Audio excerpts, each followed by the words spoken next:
নতুন করে ডিজিটাল ব্যাংকের লাইসেন্স পেতে আবেদনের সময়সীমা বাড়িয়েছে বাংলাদেশ ব্যাংক। লাইসেন্স পেতে আগ্রহীরা আগামী 2রা নভেম্বর পর্যন্ত আবেদন করতে পারবেন।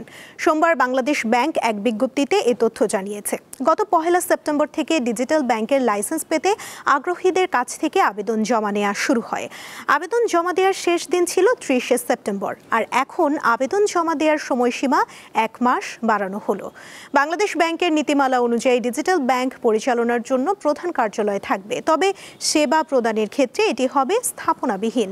অর্থাৎ এই ব্যাংক কোনো ওভার দ্য কাউন্টার বা ওটিসি সেবা দেবে না। সব সেবাই হবে অ্যাপ নির্ভর, মোবাইল ফোন বা ডিজিটাল যন্ত্রে।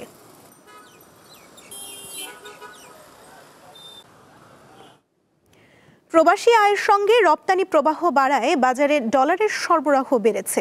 এতে মুদ্রাটির দাম কমে যাওয়ার আশঙ্কা তৈরি হয়েছে। এমন পরিস্থিতিতে বাজার স্থিতিশীল রাখতে ব্যাংকগুলো থেকে ডলার কিনে দাম স্বাভাবিক রাখার চেষ্টা করছে বাংলাদেশ ব্যাংক। সোমবার 26টি ব্যাংক থেকে 353 মিলিয়ন মার্কিন ডলার কিনেছে আর্থিক খাতের নিয়ন্ত্রক সংস্থাটি। মাল্টিপল প্রাইস অ্যাকশন বা এমপিএ পদ্ধতিতে অনুষ্ঠিত এই ক্রয় এক্সচেঞ্জ রেট ছিল প্রতি ডলার 121 টাকা 75 পয়সা। সব মিলিয়ে চলতি অর্থ বছরে এখন পর্যন্ত বিভিন্ন বাণিজ্যিক ব্যাংক থেকে 175 কোটি মার্কিন ডলার কিনেছে কেন্দ্রীয় ব্যাংক। বাংলাদেশ ব্যাংকের কর্মকর্তারা বলছেন, সম্প্রতি ডলারের চাহিদা কমে আসায় দামের কিছুটা নিম্নমুখী প্রবণতা দেখা যায়।